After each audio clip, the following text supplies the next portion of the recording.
Airflow Research CNC ported LS3 heads. How do they compare to TrickFlow CNC ported LS3 heads? They both have the same size valves, the same size chamber. They even have very similar flow rates. The question is, which one makes more power on your average cammed LS3? Hello everybody, I'm Richard Holder, and who wants to see a clash of the titans? That's right, we got Airflow Research LS3 heads and we have TrickFlow LS3 heads. The question is, which one of them in our clash of the titans gets to be Medusa and which one gets to be the Kraken? That's right, clash of the titans reference. But hey, welcome to the channel. But this is a very interesting test. What happens when we compare these two heads? I mean, they're very, very similar. Both obviously aluminum, CNC ported. They have very similar port volumes. They have identical chamber sizes. They have identical valve sizes. Even the lift numbers all the way through the range are very, very similar. And yet, one of them makes more power than the other. In fact, I'm going to ask you guys what you think. Why did one of these heads make more power than the other heads when they're so similar? Why is this guy still talking? Let's get to the results. Hey guys, if you're new, welcome to the channel. But what happens if you have a question? Hey, I saw this video, but I wanted to ask Richard a question. Well, you're in luck. You get to do that. Join us nightly, 7 o'clock Pacific Standard Time on the live feed. You can come on, join the group. If I don't have an answer to your question, chances are there are lots of bright guys. They might have an answer. So if you've got a question about any of the video that you just saw, or maybe you're working on a project, join us live, 7 o'clock Pacific Standard Time on this channel. First up, TrickFlow LS3. Okay guys, let's jump right in on our comparison between LS3 heads. Particularly, these were later heads that were not in the original big LS3 head cylinder head test that I did. That video is up where we compared a bunch of different ones. We ran them, that one basically on a 468-inch stroker because I wanted to have enough motor to really take advantage of what these heads have to offer.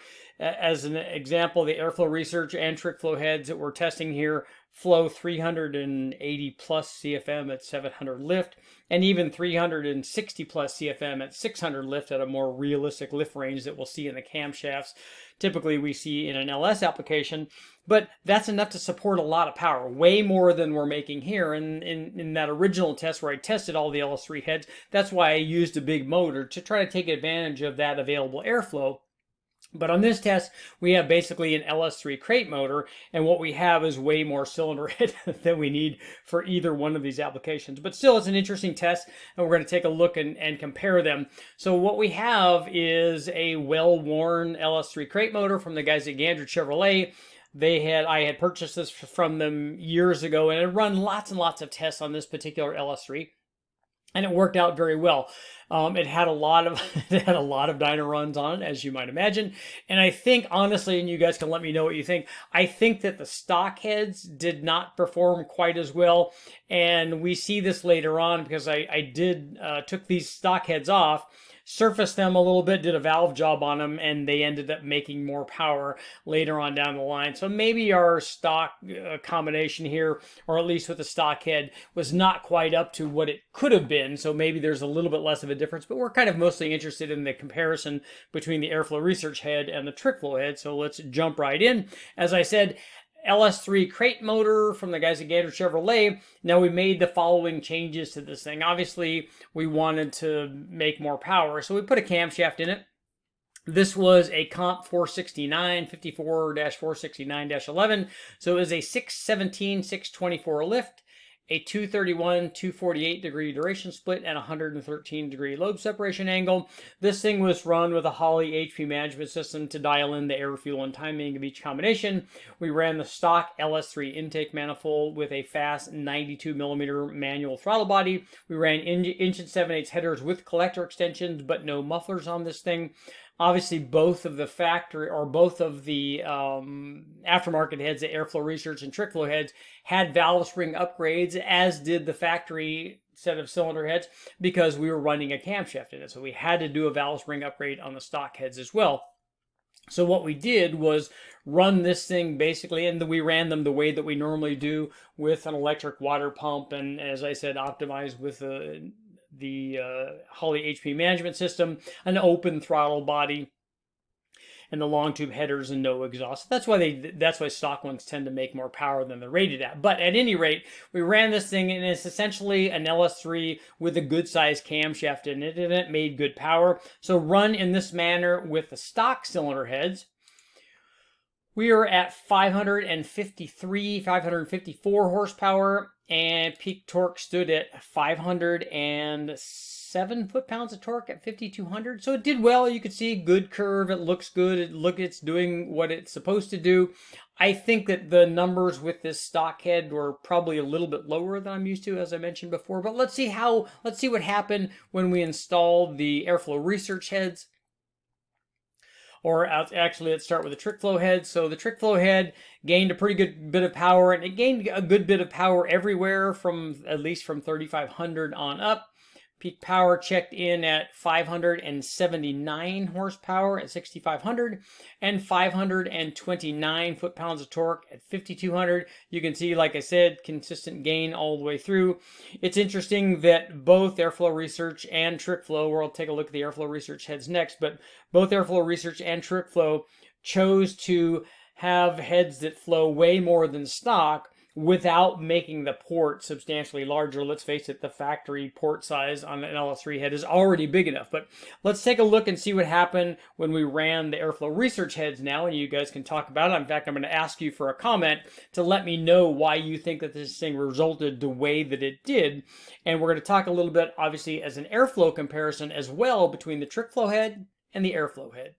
Now it's time for AFR versus TFS. Okay, now we're taking a look at a cylinder head upgrade, comparing the factory LS3 head, in this case, to the Trick Flow 255 CNC ported LS3 head. Let's do a comparison between the Trick Flow and the Airflow Research. Obviously, the Trick Flow came out first, and then the Airflow Research came out after that.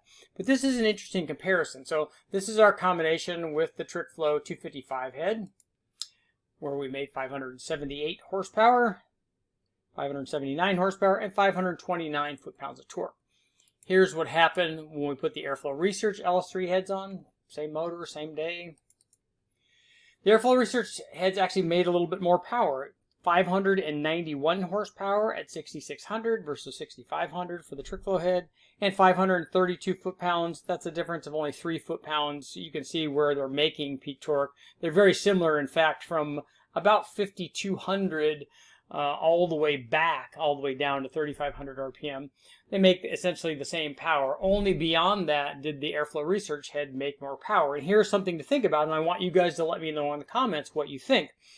These heads are very, very similar. We have intake port volume 260 for the Airflow Research head, 255 for the Trick Flow head. Both of them are listed as 69 cc chambers, and both of them have a 2165 1.60 intake and exhaust valve size.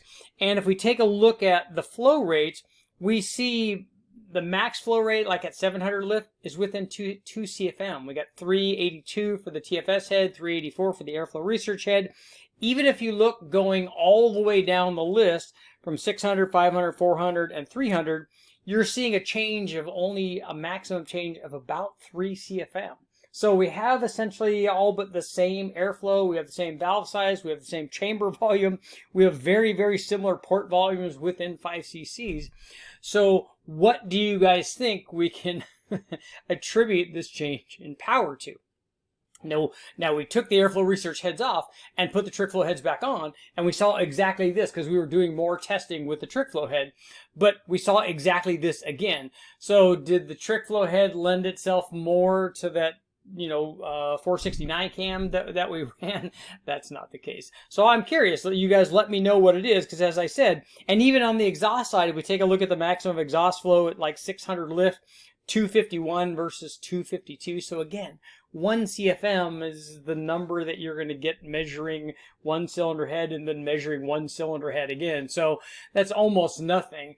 And taking a look at all the specs on the heads, they really should, I think, at least on paper, I think that they should have made very, very similar power. So again, let me know in the comments, what do you guys think? Why do you think that there's a difference in power between these two heads on this combination? And on that note, I'm Richard Holder. Please make sure to like, share, subscribe, ring the bell, do all that stuff, and I'll keep testing.